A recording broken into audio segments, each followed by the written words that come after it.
My superpower actually as a woman and in the profession that I'm in, which is nursing, it is the combination of two things. One is compassionate, accompanied by resilience. Sometimes one can be physically and emotionally drained, but at the same time, one will be emotionally there for the patient that we are giving care. The other thing would be, as a nurse, I have learned that there is nothing that will keep me going like the passion that I have for the care that I'm giving to my patients. And as a woman, there's nothing that keeps me going or that is ensuring that gives me the superpower that I have except the resilience that I have learned along the way. Thank you. My superpower is openness, listening, observation, and collective problem solving. Decisive, resilient, as well as assertive. Once you master all those aspects in life, you go a long way. And it requires you to tap into your intuition, knowledge, as well as trusting yourself to make the right choices. Leadership has taught me courage, the ability to confront issues and situations as they come. But it has also taught me collectiveness, the power of collectiveness, that you can't do it on your own. You need others, especially those that have been there before.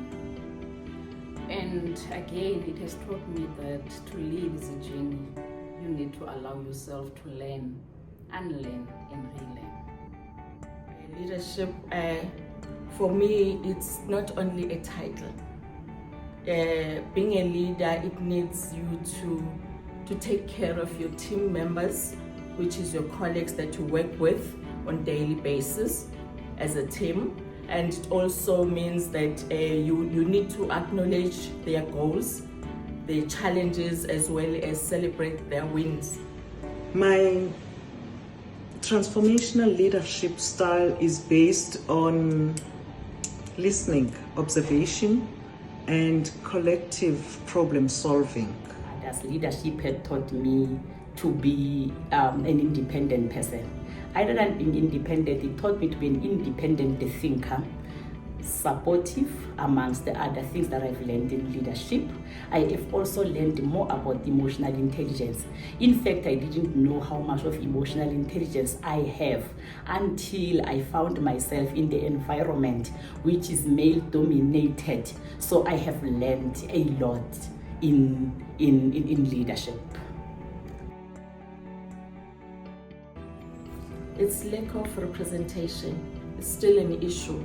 We are still underrepresented as women in the workplace, boardroom spaces, and also the issue of double standards in terms of performance and behaviors and patriarchy.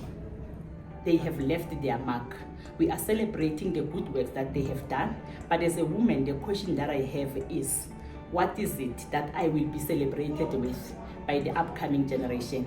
I am raising this because each generation has got its own challenges, and they had their own challenges, they faced their challenges, and they've left their mark. As the women of this generation, the question would be, with the current challenges that we are faced with, being your gender-based violence, your increased teenage pregnancies, being your substance abuse that we are faced with, what is it that we are doing? The 1956 women fought for equality as well as total emancipation of women so that they can be able to participate economically and politically. However, we still see even today the issue of inequality, because despite their numbers in their workplaces, women still encounter barriers such as patriarchy, such as cultural norms. Even their ability to lead is still questioned in some instances. But again, generally, women still face the challenges, triple challenges of unemployment, inequality, as well as poverty, because majority are concentrated in those low-paying positions, others in low-paying sectors. Therefore, the same challenges that those women had in 1956 are still continuing today.